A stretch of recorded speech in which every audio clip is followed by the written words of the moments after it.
are using QuickBooks Point of Sale or version 9, you are more than welcome to sit in. Some of it will look very familiar and some of it will not look familiar at all. But you are always welcome to sit in on any webinar regardless of the version. I am recording this webinar, so all of you will get an email with a link to that recording. So if you have to step away or you need to take care of something else, you can always go back and replay it if you want. Now, point of sale is really probably the main area that most every one of you is familiar with. It's day in, day out, it's what you do. So what I want to focus on today are some of the unusual sales that might come up. Most of your sales on any given day are pretty straightforward. You may put a customer name on the receipt, you'll scan the items that they're buying, and then you'll show the computer how they're paying for that purchase. And that's your standard sale, and it probably happens 80 to 85% of the day.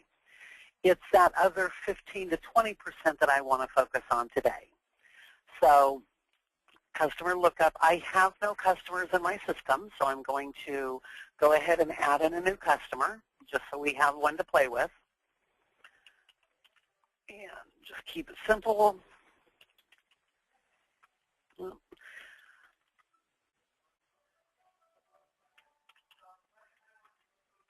I think.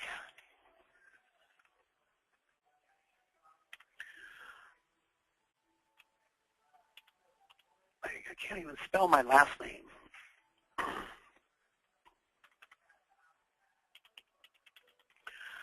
Okay, we'll put in a phone number. Okay, and save that. And then I'm going to go ahead and use that customer on my receipt. Now, if any of you have any questions, please feel free to raise your hand, send me a message. I will try to keep a close eye on it. So, you know, unfortunately, everybody is muted, so you can't just interrupt and ask your question, but please feel free to raise your hand if you have any questions. Now, once the customer is put on there, obviously, you put a few items on there, and I'll be honest with you, I have no idea what I'm about to find in my inventory. So I change out my inventory on a regular basis, so I'm not always 100% sure what exactly is in there. Now, this first cell right here, what I want to go over is line item discounts. So I have a couple of items on the receipt. This one right up here, I'm going to give a 20% discount to. So I go to that line item, type in my 20 and press enter, and then I have to choose the reason for that particular discount. So I'm just going to say that it's on sale. So you'll notice it shows the 20% and it brought the price down to $64. So once the discount is given on the line or the lines that need the discount, obviously you are then ready to tender out. Oh, great. I have a flag turned on that I'm going to have to choose each and every time. So I'm going to go ahead and, now these flags up here, for those of you that don't know what I mean by a flag, there are 3 potential flags that can be set up on your point of sale screen for a variety of reasons, whatever you'd like to track. I have some examples here, like how did you hear about us? So when I get ready to spend my advertising dollars next year, I have a better idea of where my customer base is coming from. So, you know, it could be they heard about me through print or a TV ad or a radio ad. They've a repeat customer. Somebody referred them to me. You know, a friend of them told them to come into my store. They just happened to walk by the store and something caught their eye, or my website. So I also have one up here about age ranges. So you could track demographics, age ranges, male, female, that type of thing. We do have some customers as well that track the weather conditions.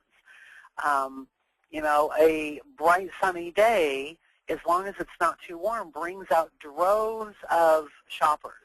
But a light rain, believe it or not, people don't mind shopping in a light rain. So we do have customers that track that so they get a better idea of how to staff during potential downpours or, snowstorms or whatever the case might be. So I'm going to go ahead and tender it out. The important thing to know with version 8 is that you're always going to enter in the amount that the customer gives you first if it is different than the amount that is right here. So if this customer was paying me cash, more than likely they would give me $80.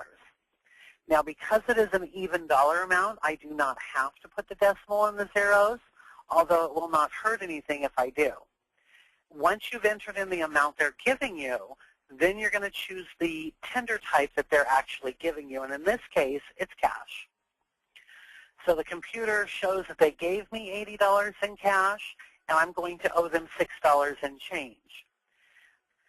So I go ahead and I update my receipt, and I have a plugin that I've been testing with this particular program, and it's an emailing program. So I am going to go no receipt. Okay. And cancel that. Sorry about that. I may have to go turn that off. So it reminds me about my change. So I go ahead and I make the change for the customer and I close the cash drawer. I typically tell people when you close the cash drawer, feel free to go ahead and close this window because you've already made the change and it's just there to remind you about it. Okay? So let's say I'm not going to put any customer on here at all. So let's just see what I have in here. Okay? Now let's say that I wanted to change the quantity of these items, that somebody is buying multiple cans of Bud Light. Okay? There's a couple of ways that you can do this. For those of you that trained with me, you will see the all-familiar arrow up to the item number that you want. And then using the 10-key section of my keyboard, you'll notice along the very edge of your keyboard, there is a plus and a minus key on that little 10-key section. The plus key will make the quantity go up. The minus key will make it go down. So to me, that's the quickest way to change the quantity. You can also change the quantity by clicking in the quantity field, typing in the quantity, and pressing enter. Okay, so you can do it either way. Both ways work, and neither way is the better way of doing it. It's just whatever works best for you. So let me go ahead and tender this out. The reason it is causing me to mark that each and every time is I have it set up to where it's required every single transaction. You don't have to turn on the flags to be required like that. So I tender this.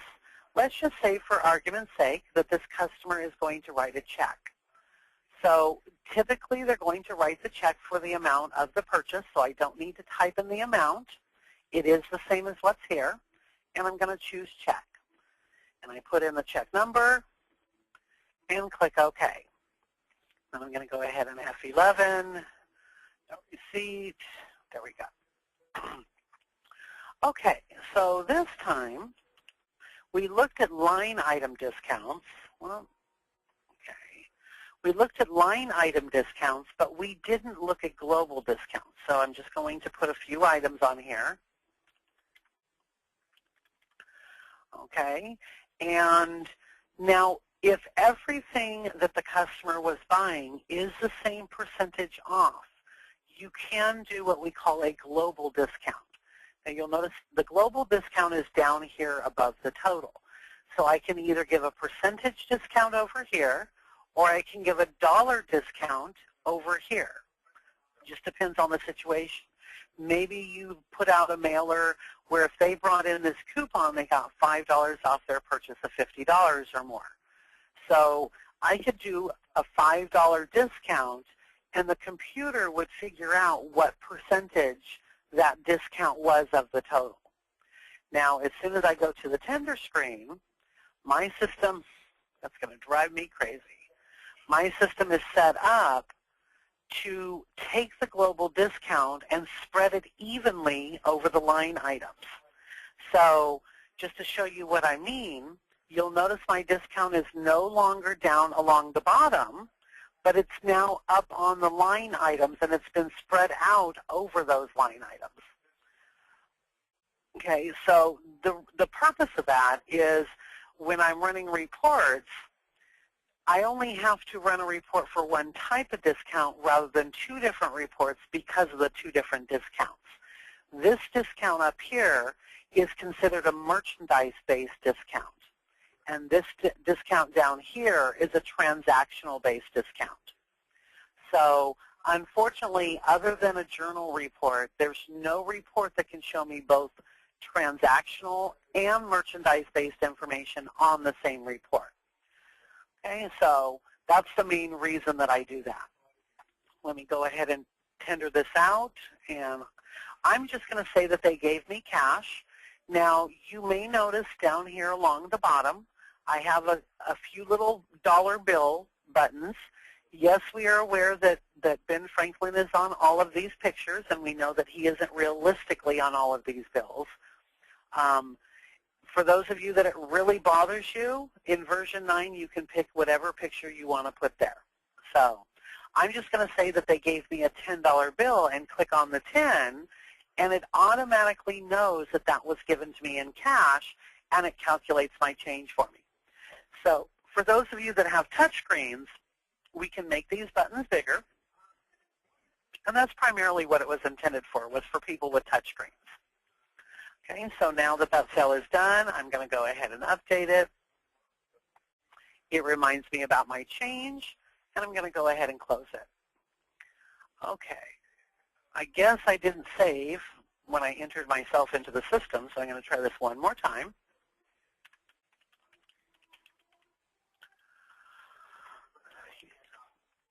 Okay. And save that. Okay, so it did get me in there, it just didn't. Okay, I'm going to go ahead and say okay here. Now, let me get this how did you hear, because I know it's going to come up anyway. So I'm going to get a couple of items on here. Okay, and I'm going to go up, and I want to manually change the price. So this price right here, I don't know what kind of a discount it is, but this price right here, I actually want to change to be $2.50 instead of $2.99. It will ask me for the reason for my discount, and I just tell what my reason is. Okay, now I am going to go ahead and go to the tender screen. Let's say that this customer wants to pay with both a credit card and with cash. That's not a problem. We can handle that. And it does not matter what order you do them in, I generally recommend that you do them in whatever order the customer hands it to you. So if the customer hands me their credit card, I'm going to ask, how much would you like put on your card? They want $50 put on their card. So I'll type in the 50, and I will choose credit card, and then choose my card type. That leaves me with the remaining balance, and they're going to give me $40. So I'm going to type in 40 and choose cash. Now you can do up to 3 credit cards per transaction, 1 check, 1 gift certificate, as much cash as they want to give you. Okay? So I'm going to go ahead and update this. Okay. Okay, so let's see if I can't get myself on this receipt. I don't know what. There we go. Okay. So I'm going to go ahead and click OK. Now on this receipt, I'm going to do a return, just a straight out return. So I'm going to come down to my item number, and I'm going to put an item on there. Now, remember that I showed you that you can arrow up to the item to change the quantity when they're buying multiple quantities. You can also use that function when they're returning. Using the minus key, hit the minus key twice. Once to take it down to 0, once to take it down to -1. Okay? So that plus minus key works real handy when you've got a return going on. And on this particular receipt, I'm going to do a straight return. So I'm going to go ahead and go to the tender.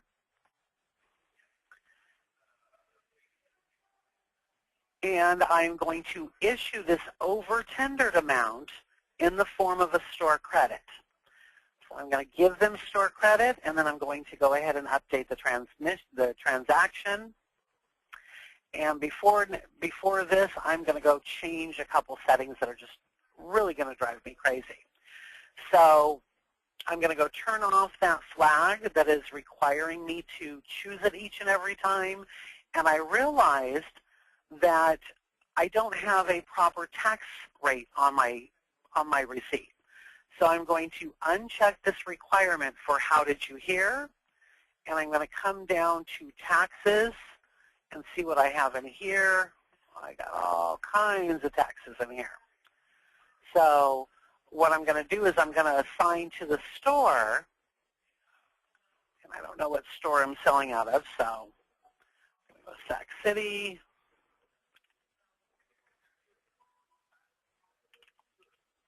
So there we go, and that should get my tax showing up now. So back into point of sale and into a new one. So we just issued a store credit, a straight return. So now, sorting by company, that's the problem. So now I want to show you how that differs from an exchange.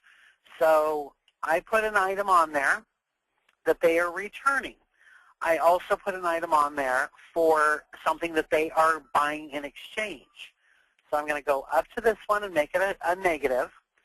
So you'll notice that the computer does the calculations over who owes who money.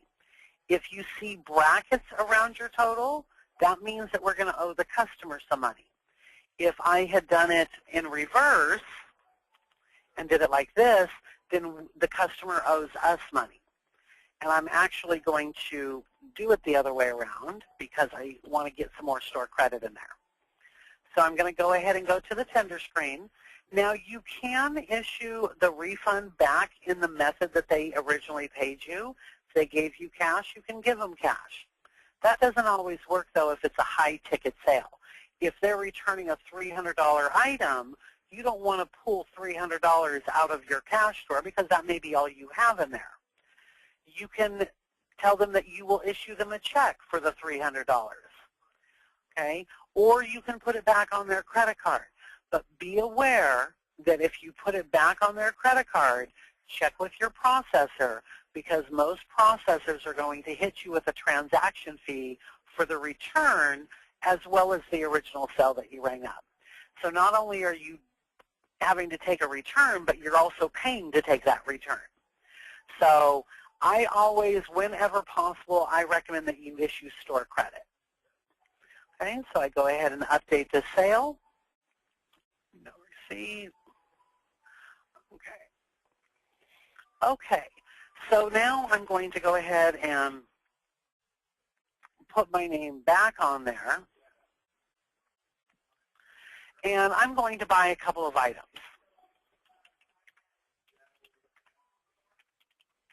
Well, and it helps if you actually put in real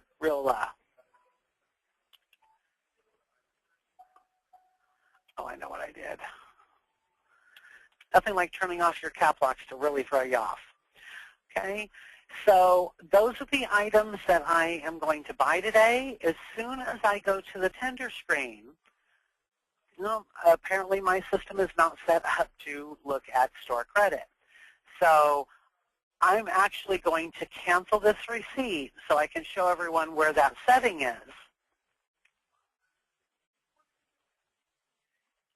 A lot of the settings and the way that things work come back down to a system preference. So this particular preference is right here, and it suggests store credit tender when available. So if somebody has a store credit, this is going to pop up a little window letting the cashier know that they have store credit, and in turn the cashier will ask the customer if they want to use it. Now I can honestly tell you in 15 plus years, I've only seen a customer tell a cashier no once, and that was primarily because they were saving that store credit for something else. So I'm going to go ahead and save that. And then once again, get back into the point of sale.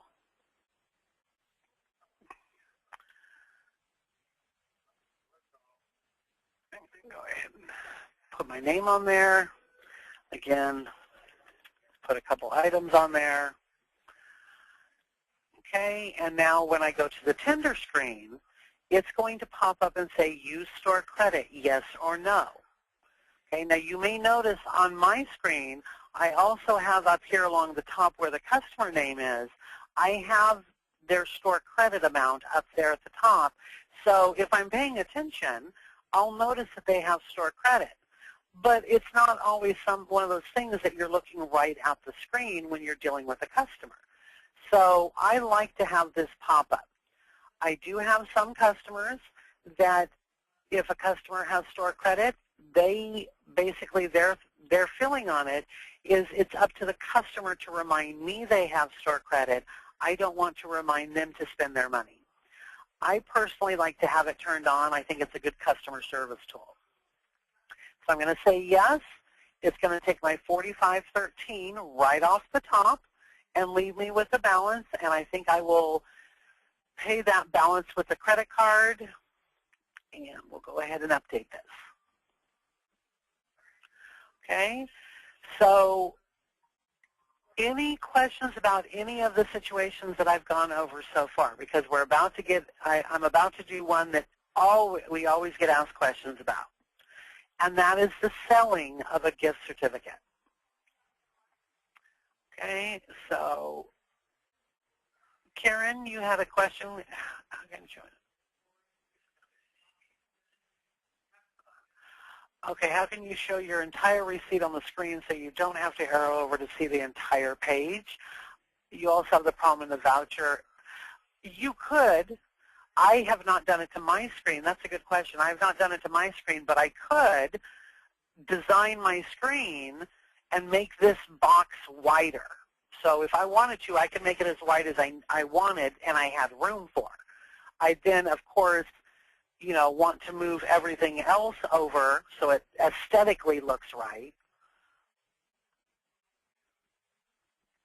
And you can do the same exact thing on vouchers. So it's just really, if you have time for it, you have room for it.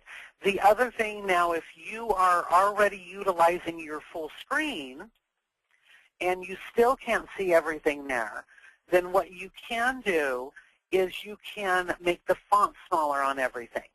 And so then things will fit a little bit better, especially like along the top here.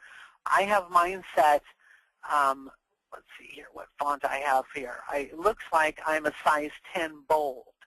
So that's what I'm seeing there. If I change this down to even a 9, it's going to make that just a little bit smaller, and I can bring the fields in a little bit, and I can still see all of the information.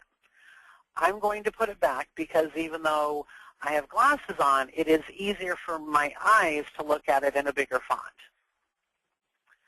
Okay, so good question though, Karen.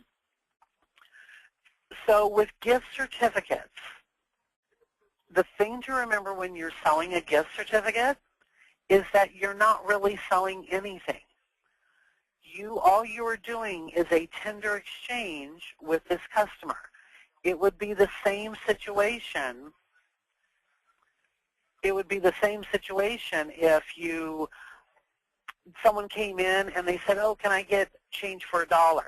Now, it doesn't happen real often anymore, except if your store happens to be in an area with parking meters. It used to be back when I was working retail, people would ask for change for the phones. Well, that doesn't happen anymore because payphones are far and few between. But like I said, you're not really selling anything. So you're going to go directly to the tender screen. You're going to enter in the amount of the gift certificate as a negative number because this is going to be their change. So I'm going to enter in -100 and then choose gift.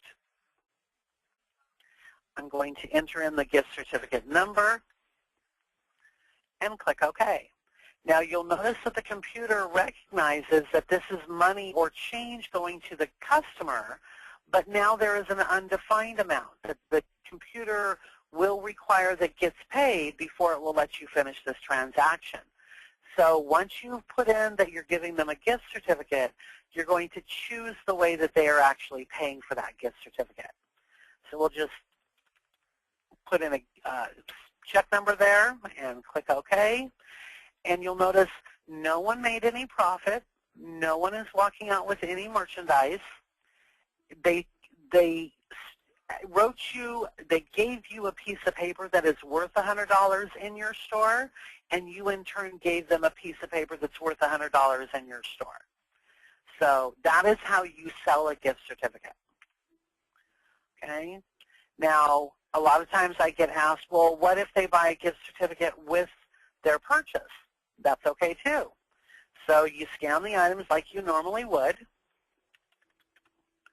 Okay, and then when you get to the tender screen and you let them know your total is $35.26, oh, can I also get a $50 gift certificate? So type in -50 and choose gift. Enter in the gift certificate number. That adds the 50 with the $35.26 and gives you a new balance to tell them. And they're going to go ahead and, I'm going to say they're going to split this between 2 credit cards. So on a Visa, and then the rest will go on the Amex. Okay, and we'll go ahead and F11 or F12, depending on if you're printing the receipt, which I'm not. Okay, now to redeem a gift certificate, it's just like any other tender type. So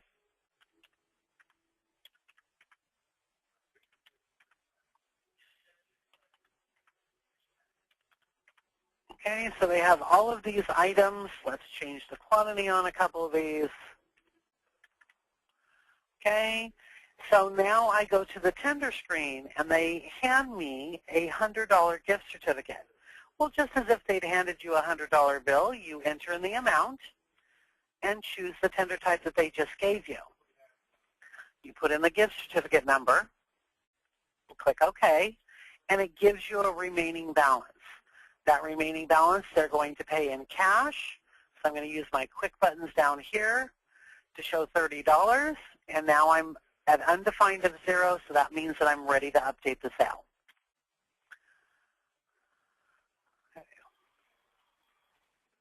Okay, it reminds me about my change that I need to give to the customer. Okay. Now, what if they give me a gift certificate that is more than what their purchase is? That's usually the biggest problem. So let's do a couple of items on here.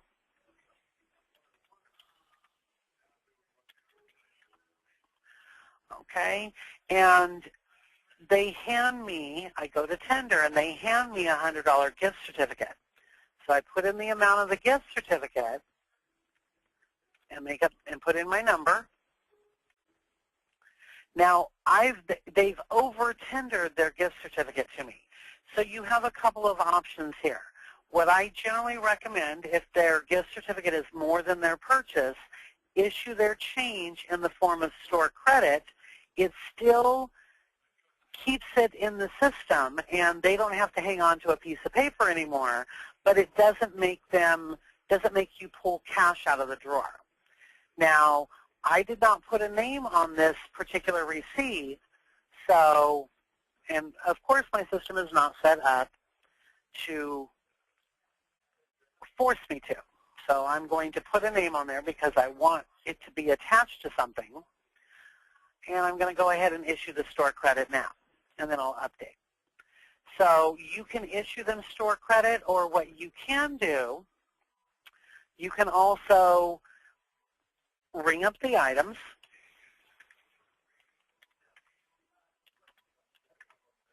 Okay, and you go to the tender screen, they give you the $100. Well, what you could do is just leave this amount on the tender screen, choose your gift, and then break out a calculator and figure out the difference between $100 and the $70.68. For that reason, because that requires a little bit of extra work and pulling a calculator over and making sure that everything was done correctly, I generally do recommend that you issue store credit for it. So I'm just going to say it was a $100 gift certificate. Okay, and I'm going to give the rest back in cash just because I can. Okay. Now, what if an item comes up to the register and there is no tag on it? There is no UPC code on it that I can scan.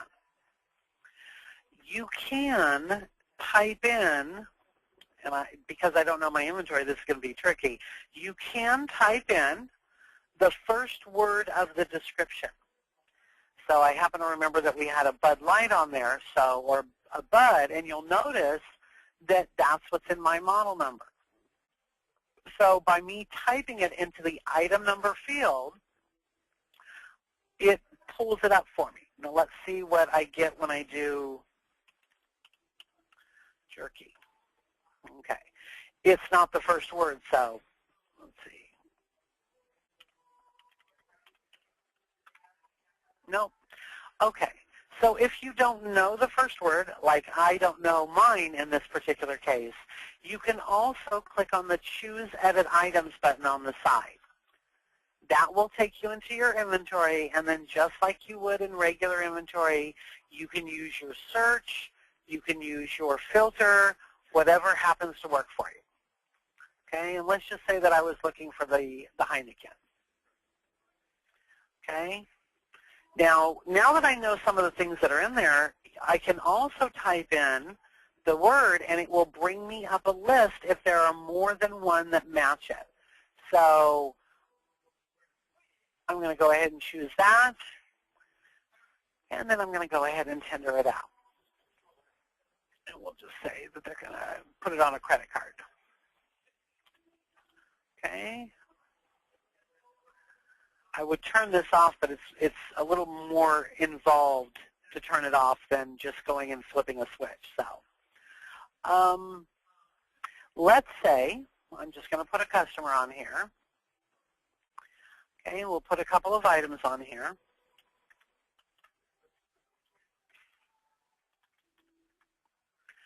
Okay, I'm going to change the quantity of one of them. Now, this customer asked me if I can ship this back to their hometown. Maybe they're in visiting, they just popped into the store, while they were visiting relatives or passing through, and they don't want to have to pack it in their carry-on luggage or worry about breakage or anything like that. You can, that's ultimately your choice if you're willing to do shipping for your customers, but there are a few things that you'll want to make sure that you address when you do that. One, shipping is not going to be free to you, so you may want to pass along that charge to your customers. So I'm going to say that this is going to cost them $12.50 to ship. You may also need to change the tax area. Now, most of you should have a tax area called out of state or out/state. Okay? If you are sending it most of the 50 states, if you are shipping it outside of your state and you do not have a physical presence in the state that you're shipping it to, most of the 50 states do not require that you gather sales tax. Now, with that said, always double check with your CPA or your accountant. They will be very, very aware and clear on what your particular state's tax laws are. In California, I know that we do not charge tax on out-of-state sales. So I am going to change this to out-of-state, and you will notice, well, my out-of-state has a tax rate. That's lovely. So let's see what we got here. I think I have an exempt. There we go. Okay, so you'll notice that my tax got wiped out, and by changing the tax area, you're going to cover yourself with the government agency that you report your taxes to. Do not, however, let your staff I'm going to change this back to something else real quick. Do not let your staff just come in and change the tax percent to 0 or the tax amount, because it will come back as an override. And a lot of agencies, government agencies, they are not satisfied with a reason of override for why you didn't take the tax. They want to know why. Okay? So just be aware of that. If you ever see override on your Z out, and I'm going to leave this here so we can see it on the Z out. If you see that on your Z out or on any report, the reason you're seeing that is because they went in and manually changed the percent or the actual dollar amounts to 0. Okay. Actually, I think I'll just put it back to 8%. Okay, I'm going to go ahead and go to the tender screen, and I'm going to go ahead and use the store credit that I have, and then the remaining amount is going to go on a credit card. And then I will update the sale. Now, some of you may have this price lookup button on the side and never have used it. That's not unusual, but it does come in handy when somebody comes up to you and they say, how much is this? And a lot of times it's not that they can't read the tag, it's that they want to know how much it's going to be with tax when they walk out the door. So you can click on price lookup, scan the item in, and it will show you the price and the price with tax. So you can let them know, well, this will be $45.57 out the door. It never puts it on your receipt, so you don't have to delete it off if they don't decide to buy it. You don't have to cancel the receipt. So the price lookup gives you the ability of looking up an individual item's price without ever putting it on a receipt. For those of you that have been using Retail Pro for a long time, you remember back in the version 6 and version 7 days that in order to tell somebody how much something was going to be, you had to scan the item onto the invoice and tell them the total and then go take that item off there. So that was why they came back with the price lookup button. You may also notice over here on my side menu, I have a button that says presets. Now, I honestly don't know if this has been set up. So, yep, I have not set it up. So what presets is it allows you to do almost like a food and beverage type of screen where you can have buttons along the top that you can touch. So maybe I'm buying a drink, you would touch the drink button. And then when I touch the drink button, it gives me 20 or so different choices of the drinks, and I touch the one that they want, and it puts it on the receipt. So especially for items that, presets are really good for items that are hard to tag. You know, there's not really a surface that you can put a tag on. Okay, let's see what else I can come up with here. So I'm going to go ahead and put a name on here.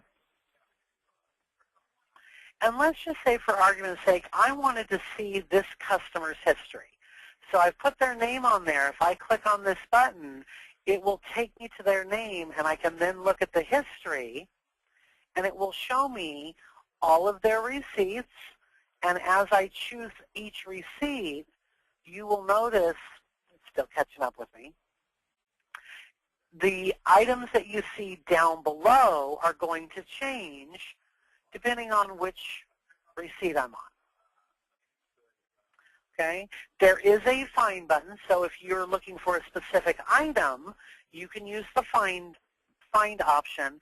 You can use the description, the style number, department, vendor. It'll go through and it will look for every instance of that particular entry. Okay?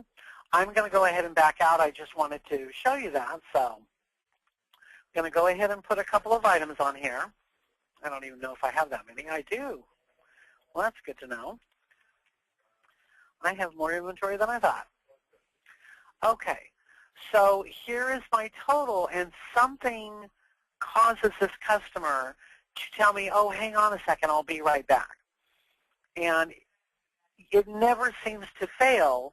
That always seems to happen when there's other people behind them in line. It couldn't happen on a slower day where it was just this one customer, and if I stand around and wait for them to come back, it's not that big of a deal.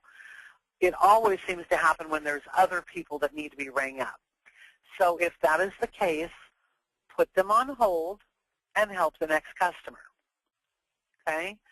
So I'm going to go ahead and put a couple of items on here.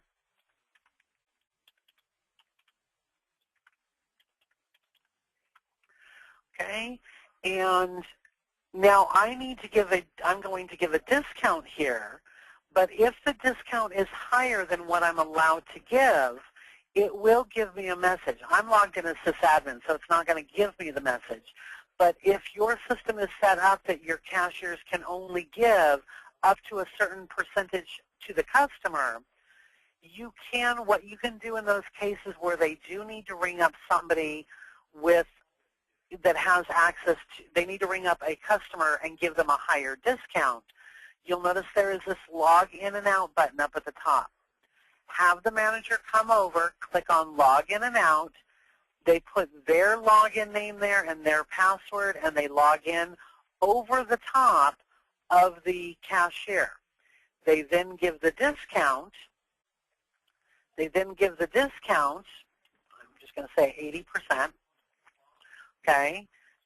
And then they can come up here to log in and out, and all they have to do is click on log out. Their name should be there. They click on log out. That leaves the cashier back to what it was originally. Okay? So for those of you that do have those limitations, that's real handy to know that log in and out button. Now I'm going to go ahead and tender it, and I'm just going to say we're going to do $30 on the Amex, $30 on MasterCard. I always refer to this as my customer from hell cell. So then they're going to write me a $30 check, and then they're going to give me $5 in cash. So you'll notice the credit card is grayed out, the check is grayed out. I've reached my maximum limit of how many I can take per transaction. Okay? Fortunately, it doesn't happen very often like this, but it can. So it's important that you understand that what you can and can't do. Now, our customer that wandered off, got out of the line to go do whatever they needed to do, is now back in line and ready to finish up their sale. My button that used to say hold now says held, so I'm going to go ahead and click on held, and I'm going to see the one that I put in there, and I'm going to unhold it, and then I'm going to finish tendering it out. And we'll just put it on an Amex, make it easy.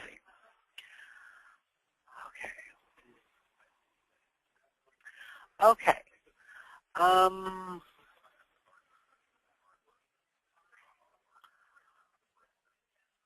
Any questions about anything that I've covered so far?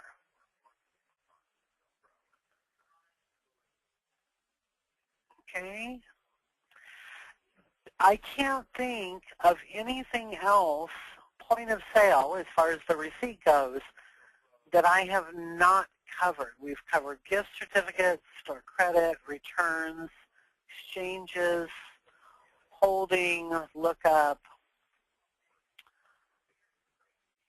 I think I got everything. So I'm going to go ahead and back out to the main screen, because I'm going to pretend that it is now the end of the day, and I'm ready to count my drawer and go home.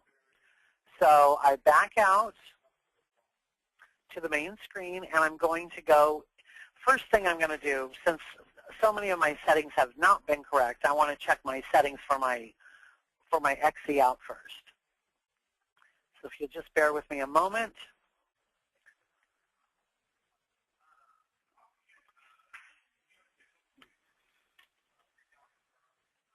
And I just want to make sure that I'm set to do a preview. And I'm glad I checked because I was not set up at all.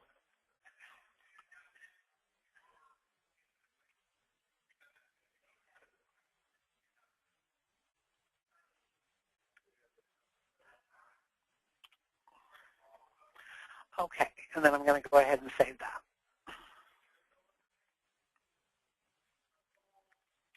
Okay, so back into point of sale, then I'm going to go, actually before I go to the XE out, I do want to point out this cash drop button.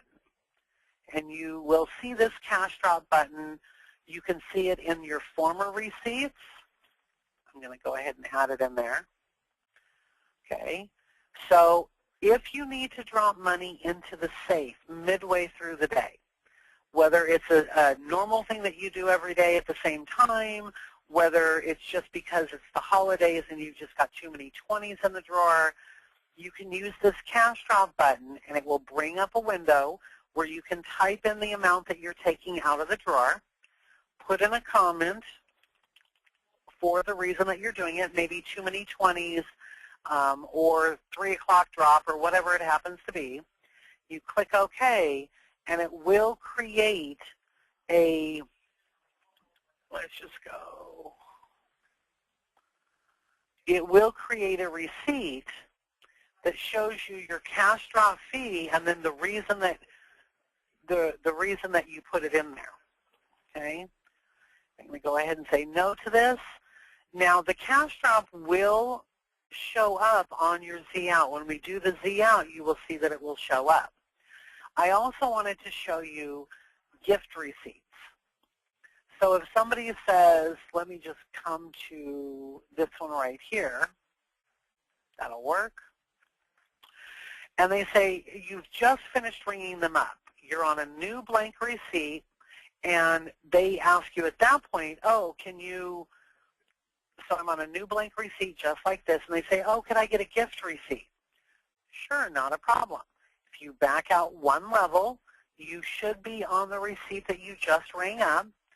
You click on gift receipt. It's going to show you the items that they bought. Now you can select all, or you can unselect individual ones.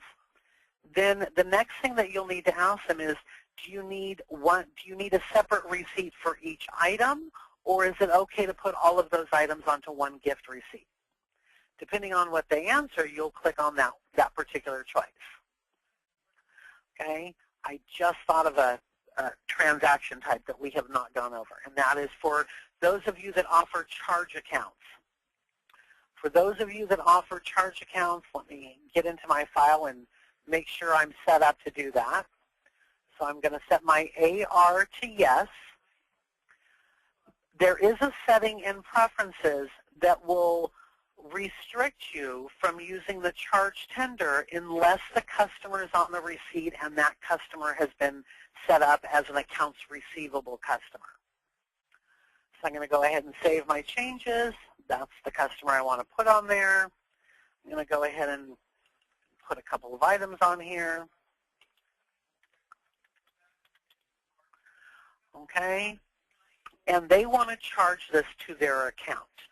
So when I go to the tender screen, I'm going to choose this charge button.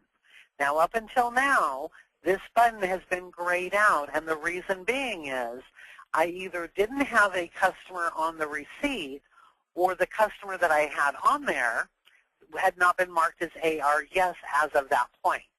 So now I'm going to go ahead and choose charge. We can set you up with a variety of different terms to choose from.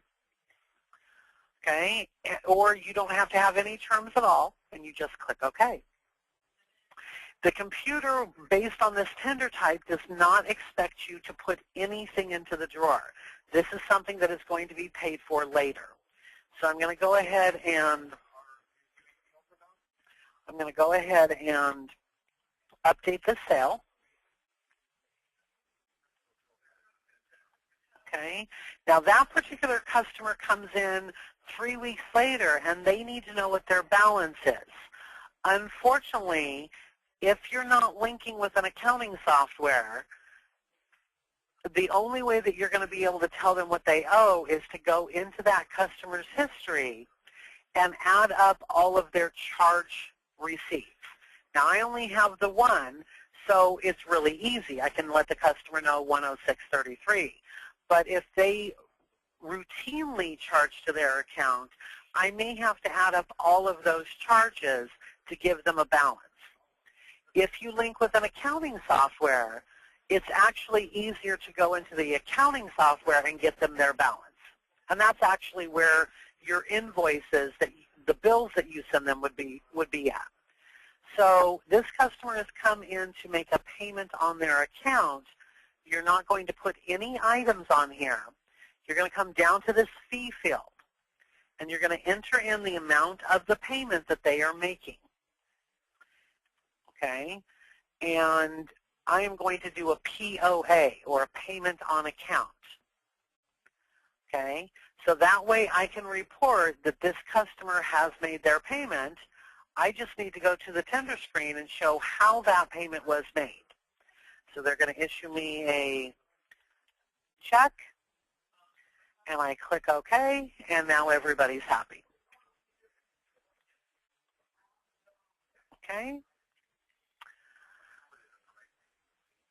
Now let's say that you're going to pull some money out of the drawer and buy everybody pizza for lunch, or maybe you needed to buy paper towels for the bathroom, or whatever reason that you might pull some money out of the drawer like a petty cash fund. I don't have any opinion on whether or not you use your drawer as a petty cash fund. That's entirely up to you.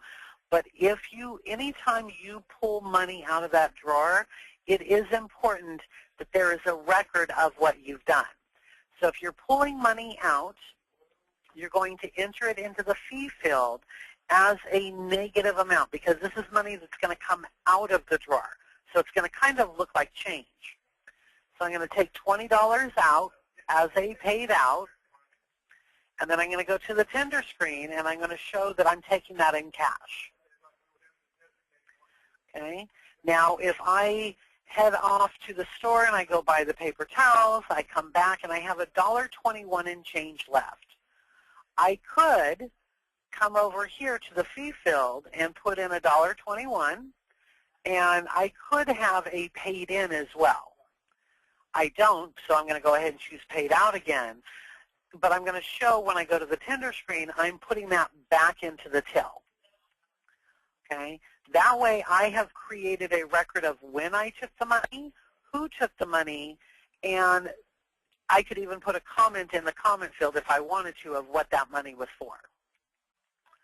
I think those are the only other transactions that I had forgotten.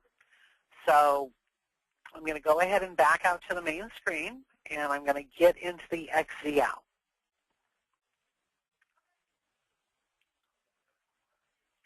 Okay. Now the only difference, if you get this message when you run your Z outs, please, please, please say yes. Okay, because what will happen, your program can only hold so many copies of former Z outs. And at a certain point, you reach that limit. If you don't delete older ones, then it won't have room to store the newer ones. So when you get this message, say yes to it. Now, the only real difference between the X out and the Z out, X out, most people, you could run that anytime you want during the day because it does not make you count your drawer. The Z out, however, does make you count the drawer, and for that reason, most retailers only run their Z out at the end of the shift or at the end of the day. So we're going to do the Z out because if you can do the Z out, the X out is nothing. Okay? Now, if you have multiple stores, it is helpful to have your store number in here. I'm going to take it out because although I have multiple stores, I only sell out of one of them. Okay? You always have to take the cashier name out, no matter who it is, what the situation is, the way it's written, you have to take that name out yourself each time. Okay? Now, I caution everyone, do not, if you change this date range, okay, which a lot of times accountants or owners will want to run it for a different time frame, whether that's last week or they want to see the monthly or whatever the case might be. If you change the date range, it's going to lock whatever date you just typed into the system. So make sure that before you get out that you set it back to the word today. Because when your clerks go to run their Z out tomorrow, you don't want them looking at the date range that you just put in there. So the best way to fix it, and the best way to fix it is to change it to today. We get calls all the time on, my date range is wrong on my Z out. How did it happen? There's only one way it can happen, and that's by somebody manually changing it. The problem is, if you manually change it once on Monday, well, now that date is locked in, so on Tuesday, they change the date to match what they need by manually typing it in. Now, that's locked in that new date. Unfortunately, the next day, that date is wrong. So it's a vicious cycle. You can break that cycle by setting it to the word today out of all of this list. Okay?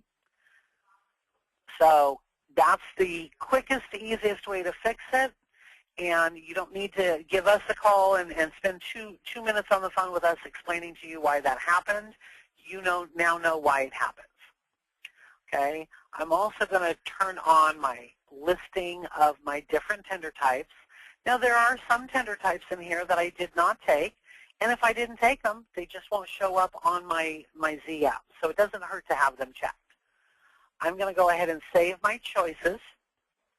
Now, I also want to, so I'm going to go ahead and do the run. There's something else I want to show you in here, but I think I'm going to finish this part up first. So I go ahead and I click on the run, and it's going to bring up my media totals window.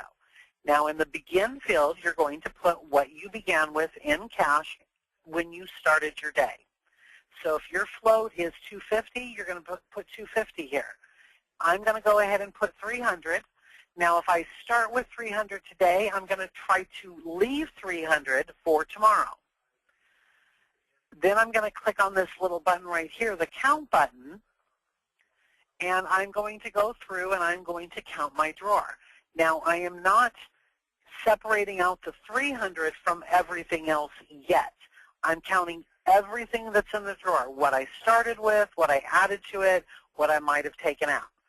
So I know that I need at least $300 in here, plus I did quite a few cash sales. So I'm just going to make up some numbers here.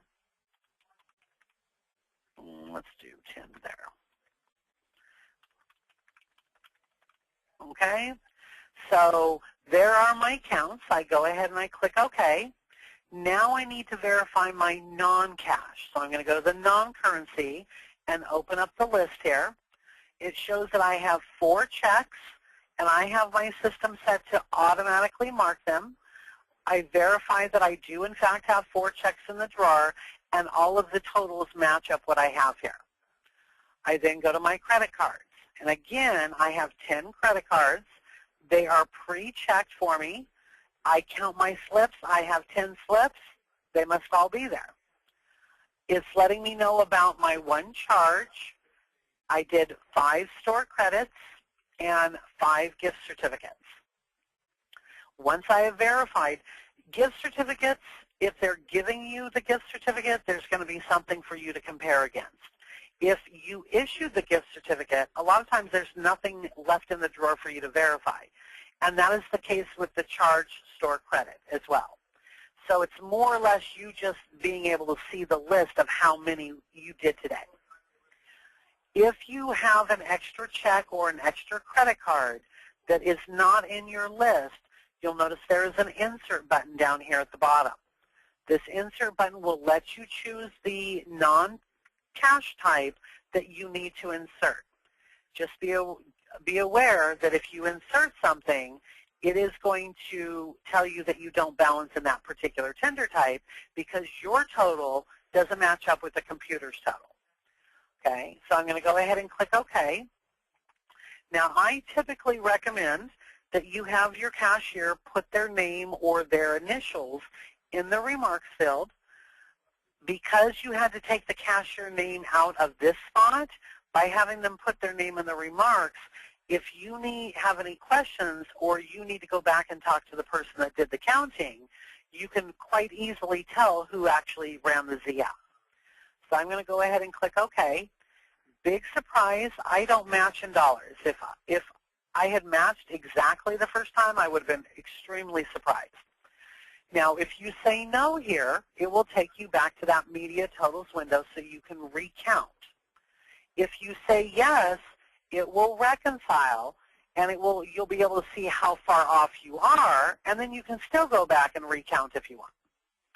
I'm going to go ahead and open this up in a window because it'll be easier for everybody to see. So what I'm seeing here on my ZL, how much I've done in sales, how much my returns were, and the net of that. Then I see my shipping.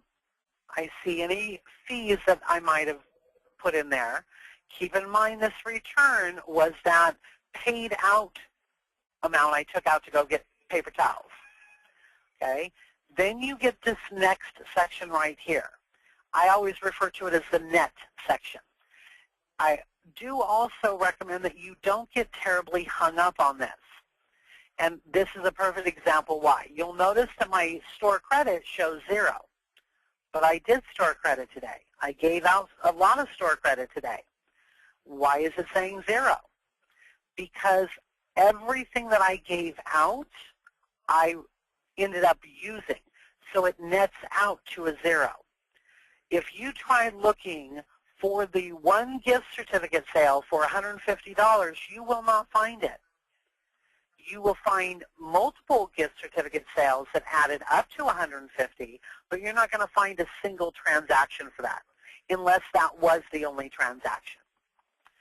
Then you will see that we get a breakdown of the tax that we charged, how much we took in, how much we're on returns. You see your different fees, so we see our paid in, we see our paid out, we also see that payment on account that we took in. Then you see the discount breakout, okay, and what the various reasons were for the discount. I only chose sale every time. So I rang up 17 transactions. I did 3 returns. I didn't take in any deposits. I didn't have to reverse or cancel anything, and I did 1 cash drop, okay? Then we get down into the number 1 section where people don't balance, and that's the dollars. So I took in $166.21. I paid out in returns and in change given $66.02. I began with $300 in the drawer, and I took 20 out for a cash drop. That means that my net in the drawer should have been $380.19. But when I counted $495.25. So I am over by $115.06. Now that hopefully is not normally what you would see in here. But this line right here where it says over, it will say either over, short, or balance, depending on the situation. Now, I told the system I was going to leave $300 in the drawer. So the deposit, if my count was correct and I wasn't over, then I would take $195.25 out of the drawer to ensure that I'm leaving a $300 drawer. But I didn't balance, so I'm not going to take that out yet. I need to recount. Then you will see all of your counts down here.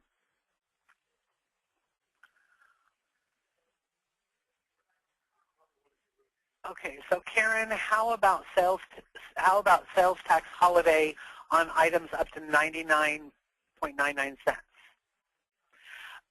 We would need to get together with you and your trainer and set up a special tax rate for it, for holiday.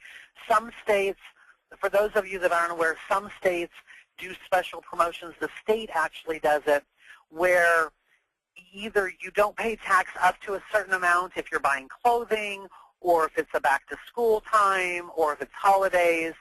So every state differs, but we would want to, Karen, we'd want to set that up with you directly and make sure that we had all the rates correct. But I can show you before I'm done roughly where you go to do that. Excuse me. Okay, so then you see all the counts that you put in there. If I scroll up to the top of the page, I see the last little bit of it. I see a total of my checks. I see an all cards total. This is very important whether you are integrating your credit cards, you're running them through Retail Pro, or you're running them on a separate unit. You want to make sure that your all cards total matches up with your credit card batch. It is easier to fix a discrepancy between those two before you settle your credit cards than after you settle your credit cards.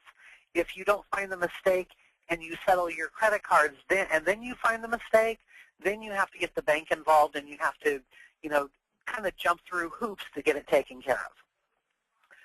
Then it's going to give you a breakdown of each type of card that you charged and how much of this $533 was on each card.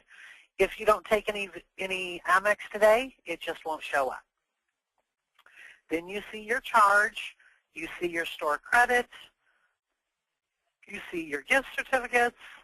We get the first little bit of our listing, and then we will see the rest of our check listings, credit card listings, and so on. Lastly, you see the name of the person that actually rang the receipt. Okay? Let me minimize this real quick. Didn't mean to make that smaller. Okay, so I'm going to go ahead and close this. Open it back up. Now I'm going to re-Z out. So again, I need to take the cashier name out because I always have to do that. And I'm going to run it, only this time I know how much money I should have in there. So I'm going to do my count, and I'm going to make sure that I get exactly what I need. And I'm going to make it simple on myself, and I'm going to put in the cash exactly in the easiest way possible. Okay. Okay, I put my name in here. Click OK. I didn't get a message about it not balancing. That's because it did balance. Okay, go ahead and zoom this in real quick. So I just want to show everyone down here at the bottom, let me zoom it a little bigger. Down here at the bottom where it said over before, it now says balance of 0. And this $80.19, I know I can take $80.19 out of the drawer, ensuring that I have a $300 drawer left behind for tomorrow. Okay? Now, the other thing that I wanted to make you aware of on the Z out, and a lot of people are not aware of this, if you go to options, up here you have document statistics and item statistics. So document statistics, if I check this box, I can say, well, let's see based on, well, there's not a whole lot here that I would want to do it by, but let's see what we get when we go flag 1. I want to see a receipt count, maybe units count, receipt total, and I click out. I'm going to do item statistics too so you can see both. So I want to see by department what I sold each day, what the price with tax, what the price with tax is, if I had to do any returns. So you can actually, you can do, let's do the net of that. There we go. Instead of seeing sold and returned, let me just see the net. And I'm going to click OK. Now, when I save that, where's my button here? Need to add in. Okay.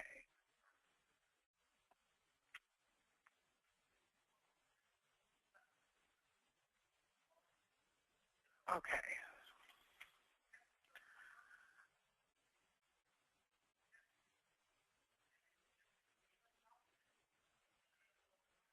I apologize. I'm not, there used to be a statistics button on the side, and I don't know where it's at anymore. So let me see if I,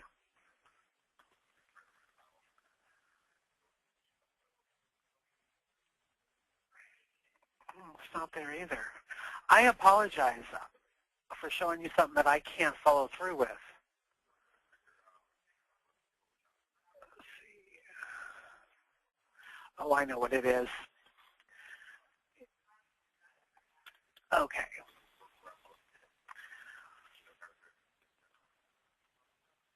I'm just going to go ahead and put in my $380.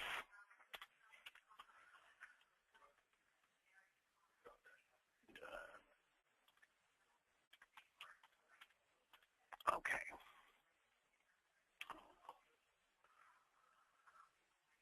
My buttons that I was looking for, I'd forgotten that they actually are in the screen with the preview. So you'll notice over here on the side I have document statistics, so it can show me my POS flag 1. I had 15 receipts that didn't have the flag, and of those, on those 15 receipts, this is how much I sold. I had 3 repeat customers that bought 6 units, and I had 2 walk-bys that bought 8 units. I can also, if I want to, I can put that into a chart format. Okay, and pie chart, whoa, that's not going to help us. That's not going to help us either. So actually, let me do like this. There we go. That's what I was expecting to see. So I can see that my no flag, because most of the cells that I rang up, I did so after I turned off the requirement. 75% of my cells today did not have a marking, but 10% were walk-bys and 15% were repeat customers. Or I can look at it in a bar chart if I wanted to, or a line chart. So it just really depends on what you want there. You can export this to Excel, HTML, Notepad, Clipboard. Now the item statistics I find to be a lot more helpful than the document statistics, because the Z out is all about the document and the tender and all of that stuff, but it doesn't give me any item information on the Z out. So I do tend to like looking at the item statistics a little bit more. So it's showing me the sold units and the net price. I can look at this. Let's look at it in a pie chart. Okay. So you can use this however you want. For those of you that like, you know, colorful graphics, that type of thing, they definitely come in handy. But those are item and document statistics. Now, if I want to actually look at the report, I just click back on the report, and there I go. Okay? Any questions about anything that I've covered so far? And Karen, I haven't forgotten you. I'm going to go in and I'm going to show you how to set up that holiday tax rate. Okay? So if there's no questions, I am going to do that. So for any of you that want to sit in on how to set up a special tax rate, feel free to sit in. If not, thank you for joining me on the Point of Sale webinar, and join us for any and all webinars that pique your interest. So Karen, for you, you're going to go to Options and System Preferences. You're going to come down to Taxes. Now, you will have to do this when everyone is out of the system, so either before the store opens or after it closes, and you will have to turn this on the night before the holiday tax deal goes into effect. Because as soon as you make the change and you assign it to the store, it's an immediate change. So you don't want to, you want to do it either the night before the special taxing goes in or the morning of. So you're going to come into Preferences and open up Taxes and highlight Tax Areas. Down here on the bottom, you could click on Add, and I'm just going to type in Holiday and click OK. So what you're going to do is items that are subject to tax that are at or above $99 or $99.99, whatever it happens to be. Actually, we're going to take that out of there and we're going to put it over here. No, you can do it here. $99. They're going to pay a rate of 7%. But if it is under $99, there is no tax rate. So it's just a matter of setting the threshold amount and the rate amount, and then the night before or the morning of coming into stores and assigning to that store the holiday rate. Just like that. And then save it, and you will be charging tax based on that holiday rate. Okay, I hope that clarified it, and if you need any help at all, don't hesitate to call into tech support, or better yet, schedule 15, 20 minutes with a trainer. We can go over it, make sure that we clearly understand and set it up correctly, and make sure that everything is working the way that it should. Okay. You are very, very welcome. Okay. So on that note, I will let the rest of you go. Thank you so much for joining me today for the Point of Sale webinar. Again, you are more than welcome to sign up for all webinars that seem like something you might want to review or refresh on. You're welcome to have as many people log in and watch them as you want. They are free to you and your staff. So again, thank you so much for joining me, and everyone have a fabulous day. Bye-bye.